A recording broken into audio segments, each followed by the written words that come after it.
ত্রিপুরার বাঁধ খুলে দেওয়ার পক্ষে খোঁড়া অজুহাত দাঁড় করাচ্ছেন এক শ্রেণীর ভারতপ্রেমী মানুষ, যাদের মধ্যে বাংলাদেশে বসবাসকারী সনাতন ধর্মের অনেকেই আছেন।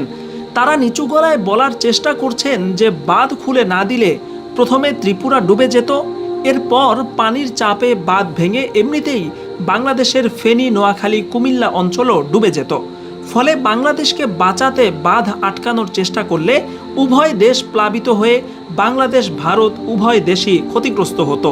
এ কারণে এক প্রকার বাধ্য হয়েই ভারতকে বাঁধ খুলে দিতে হয়েছে।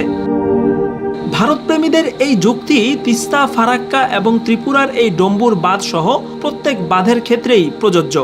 কিন্তু প্রশ্ন হচ্ছে, বাংলাদেশকে না জানিয়ে, সতর্কতার অগ্রিম কোনো সুযোগ না দিয়ে গভীর রাতে হঠাৎ করে বাঁধ খুলে দিল কেন? তার চেয়েও বড় প্রশ্ন হচ্ছে, নদীর মধ্যে ভারত বাঁধ কেন দিল? নদী চলবে নদীর মতো। আকাশের বাতাস যেমন কোনো রাষ্ট্রীয় সীমানা না মেনে স্বাধীনভাবে বয়ে চলে, তদ্রূপ নদীর পানিও তার প্রাকৃতিক নিয়মে উজান থেকে ভাটির দিকে বয়ে চলার কথা। কিন্তু পরিসংখ্যান বলছে, বাংলাদেশ ভারত আন্তঃসীমান্ত 54টি নদীর মধ্যে 30টি নদীতেই ভারত বাঁধ নির্মাণ করেছে, বাকিগুলিতেও বাঁধ নির্মাণের ষড়যন্ত্র করছে। এক কথায় বলতে গেলে, নদীর পানির উপর উজান থেকে ভাটি পর্যন্ত প্রত্যেকটা দেশের যে সমান অধিকার, সেই অধিকার খর্ব করে ভারত একতরফাভাবে বাংলাদেশকে পানি বঞ্চিত করে রেখেছে। নদীকে নদীর মতো চলতে দিলে নদীর গভীরতা, নাব্যতা এবং প্রশস্ততা ঠিক থাকত। হঠাৎ করে বন্যা অথবা পাহাড়ি ঢলে অতিরিক্ত পানি আসলেও নদী সেটা সহ্য করতে পারত এবং সহজে সেই পানিকে ধারণ করে সমুদ্রে পৌঁছে দিতে পারত। কিন্তু ভারত উজানে বাদ দেওয়ার কারণে বাংলাদেশের নদীগুলো শুকিয়ে খালের মতো হয়ে গেছে, পলি মাটি জমে নদীগুলো ভরাট হয়ে গেছে, বিভিন্ন জায়গায় চর উঠে গেছে।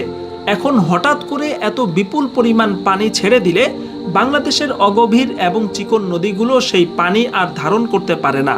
ফলে আশপাশের পুরো অঞ্চল প্লাবিত হয়ে ভয়াবহ মানবিক বিপর্যয় দেখা দেয়, যার চাক্ষুষ প্রমাণ এখনকার ফেনী, নোয়াখালী, কুমিল্লা, চট্টগ্রাম, খাগড়াছড়ি এবং ব্রাহ্মণবাড়িয়ার মতো জেলাগুলিতে ভয়াবহ মানবিক বিপর্যয়।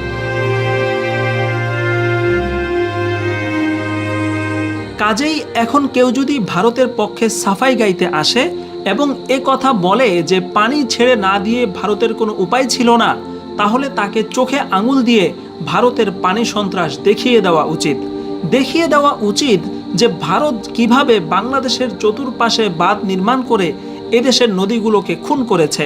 ফসলি জমি থেকে শুরু করে প্রাকৃতিক ভারসাম্য সব কিছু নষ্ট করে দিয়েছে।